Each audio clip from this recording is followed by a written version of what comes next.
चलिए एक जना के पति प्रदेश बने अब बड़ा वियोग में बड़ी कहा तरीका कौन भाव में मनुबा भैया अजूबा भैया तेरे कुछ कहा तरीका निर्गुण का भाव बतन थोड़ा सा में ना ना ऊपर इन तन मियाज बतन थोड़ा सा खाओ तो भैया स्केल तनी पेरा पेरा 4.5 देखो ना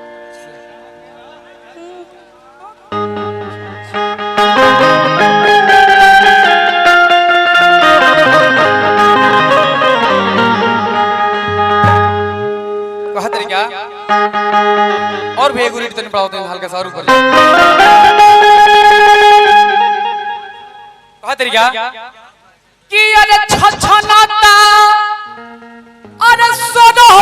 सिंगरवा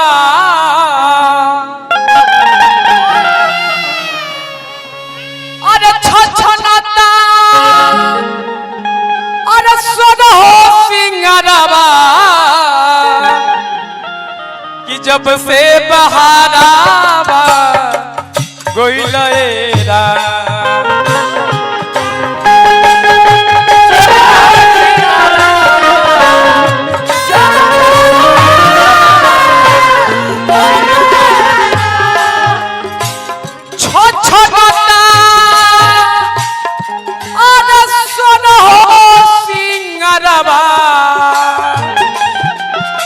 जब से बहारा गोइलेरा मन करे खाली हो जहरावा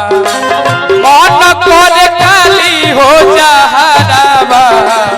अब नहीं जा रहा तेरा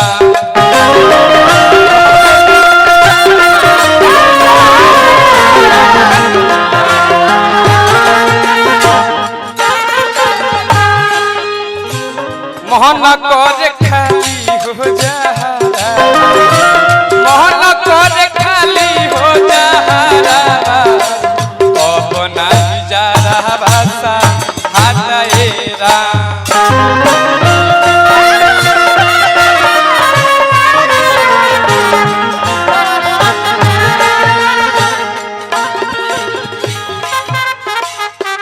देखिए हमारा गोलू भैया की तरफ से बहुत बहुत रुपए पुरस्कार मिला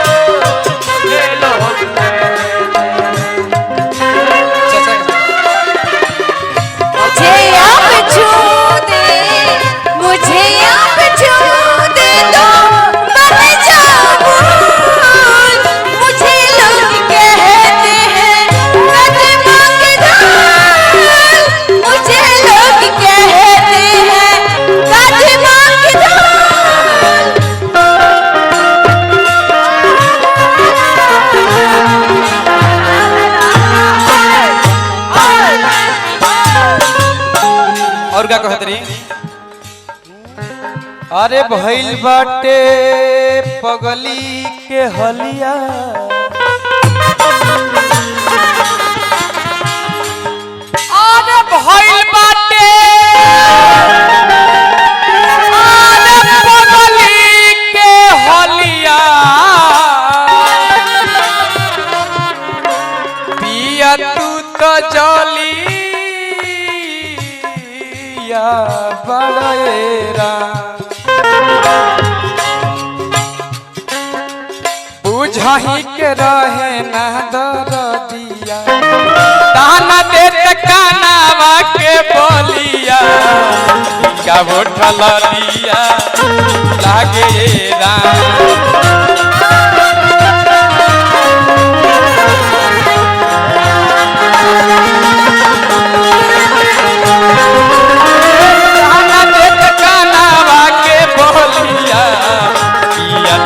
जलिया बड़ेरा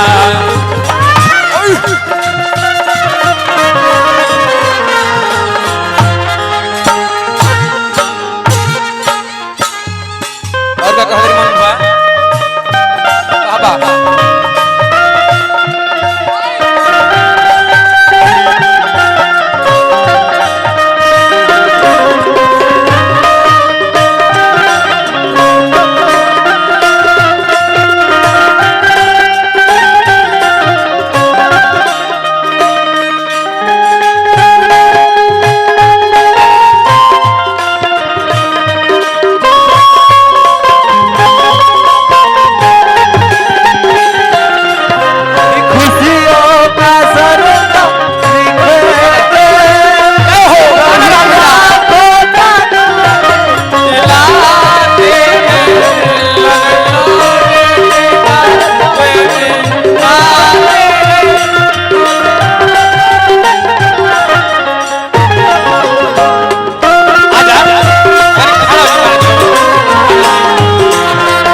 हई देखी महाराज हई सुपर स्टार नचनिया हई भारती के करे संग ना प्रोग्राम कइले बड़ी डांस कइले बड़ी है महाराज। और का कह दिया मनु बाबा हारे देहिया में लगली हरदिया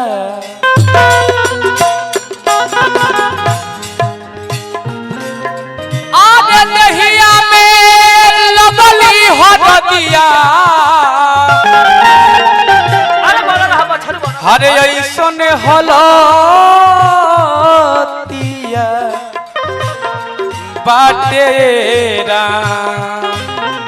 नंद भैया बुझही के रहे ना दरदिया बुझही के रहे ना दरदिया पिया पिया जलिया भइलएरा बुझही के रहे ना दरदिया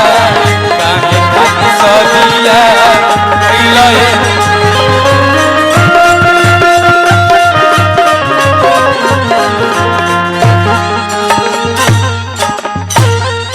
और क्या कहतरी मनु बा अरे छछनाता सोरहो सिंगारबा अरे सिंगारबा सिंगारबा अरे छछनाता सोरहो सिंगारबा हरे कैसन बिछरा बाटेरा अरे विजय बाबा बुझही के रहे ना सीतारा बाबा आरे बुझही के रहे ना बिछरावा तलर लहरे तब बुझही के रहे ना बिचारावा त काहे खाती प्यारावा पहिलएरा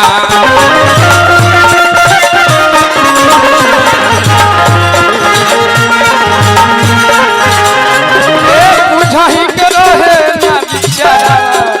काहे खाती प्यारावा पहिलएरा।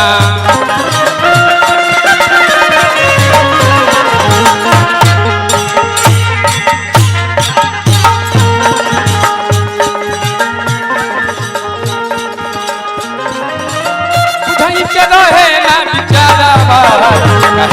प्यारावा कइलएरा